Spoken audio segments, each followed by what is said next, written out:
네, 이 사고를 낸 운전자에게 민식이법이 적용되는 여부에 대해서 이제 얘기를 해줬는데요. 민식이법 시행 후 첫 사망 사건 발생하자 이 처벌 수위에 대한 여러 이야기들이 지금 나오고 있는 것 같아요. 그렇습니다. 이게 찬반의 의견이 있는데요. 예. 사실 민식이법을 주장하고 추진을 많이 요청했던 분들은 어머니들입니다. 저는 어머니들 같은 경우에 아이를 보호하기 위해서 그런 거 네. 아니겠습니까? 아이들이라고 하는 특성은요. 주의력이 좀 떨어지는 건 당연한 거예요. 그러면 어른들이 좀 조심하고 운전하는 사람도 좀 더 조심할 필요가 있다고 저는 생각을 합니다. 아이들을 보호해야 되는 거 아니겠습니까? 그런 상황에서 본다고 하면 민식이법의 통과 자체는 저는 긍정적인 평가를 하고 싶고요. 네. 다만 일부에서 이게 너무 과중한 처벌이 아니냐, 또 모든 책임을 운전자에게 미루는 게 아니냐 이런 논란이 있습니다. 그래서 사실 이제 청와대 청원만 해도요 이런 관련된 과잉 처벌이라고 하는 이런 그 청원이 10여 개가 올라와 있어요 현재. 한 군데 같은 경우 35만 4천 명을 동의를 하는 그 정도까지 올라와 있는 상황이기 때문에 논란이 되는데, 한 가지는 이런 게 있습니다. 그러니까 정부는 뭐라고 지금 얘기를 하고 있냐면, 정부나 그 경찰 당국에서는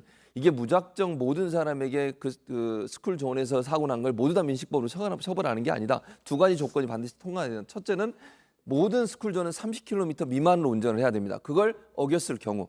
두 번째, 불가항력적이거나 예견 가능성이 전혀 없는 상태에서 사고가 나는 것마저도 민식이법으로 처리하는 건 아니라는 거예요. 그러니까 30km 이상 달리지 않고 30km 미만으로 달렸고 그러니까 예견할 수 없는 상태에서 사고 났을 경우에는 정상 참작이 충분히 있기 때문에 민식이법이라 해서 모든 사람을 거기서 사고 나는 모든 사건 자체를 다 민식이법으로 처벌하지 않는다. 네. 그래서 너무 우려하지 않아도 된다라고 지금 얘기를 하고 있는 상황입니다. 그렇죠. 사망이라든지 스쿨존 사고는 원래 교통사고 처리 특례법상 보험 특례가 적용이 안 됩니다. 그다음에 지금 상해 같은 경우에 지금 500만 원 이상의 3천만 원 이하의 벌금형이 가능하기 때문에 이 조항만 가지고 과잉 입법이다 이렇게 보는 거는 좀 무리가 있지 않냐 이런 해석도 있습니다.